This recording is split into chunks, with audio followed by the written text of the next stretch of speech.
द्रोणाचार्य निषाद राज हिरण्यधनु का पुत्र एकलव्य एक दिन हस्तिनापुर आया।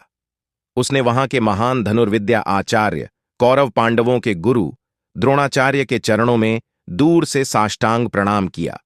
उसकी वेशभूषा से ही पता चलता था कि वह वनवासी भील है।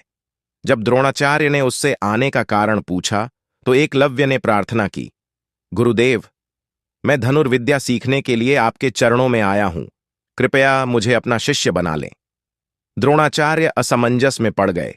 वे केवल राजकुमारों को शस्त्र विद्या सिखाने का वचन दे चुके थे। उन्होंने कहा, पुत्र, मुझे दुख है कि मैं तुम्हें शिक्षा नहीं दे सकता। एकलव्य को यह सुनकर निराशा नहीं हुई। उसने द्रोणाचार्य को मन ही मन गुरु मान लिया। वह हस्तिनापुर से लौटकर जंगल चला गया। वहां उसने मिट्टी की द्रोणाचार्य की मूर्ति बनाई और उसकी पूजा करते हुए धनुर्विद्या का अभ्यास करने लगा।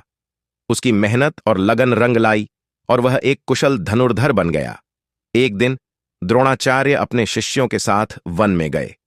तभी उनका कुत्ता भटकते हुए एकलव्य के पास पहुंचा और भौंकने लगा। एकलव्य ने 7 तीर चलाकर उसके मुख को इस प्रकार बंद कर दिया कि कुत्ते को चोट नहीं लगी, लेकिन वह भौंक नहीं सका। जब कुत्ता पांडवों के पास लौटा तो यह देख अर्जुन ने द्रोणाचार्य से कहा, गुरुदेव, आपने तो मुझे सबसे बड़ा धनुर्धर बनाने का वचन दिया था, लेकिन ऐसा कौशल तो मुझमें भी नहीं है। द्रोणाचार्य ने उस धनुर्धर को ढूंढने का निश्चय किया। जब वे एकलव्य के पास पहुंचे तो एकलव्य ने उनके चरणों में प्रणाम किया। द्रोणाचार्य ने पूछा, पुत्र, तुम्हें धनुर्विद्या किसने सिखाई? एकलव्य ने नम्रतापूर्वक उत्तर दिया, गुरुदेव, मैंने आपकी मूर्ति को गुरु मानकर ही यह विद्या सीखी है।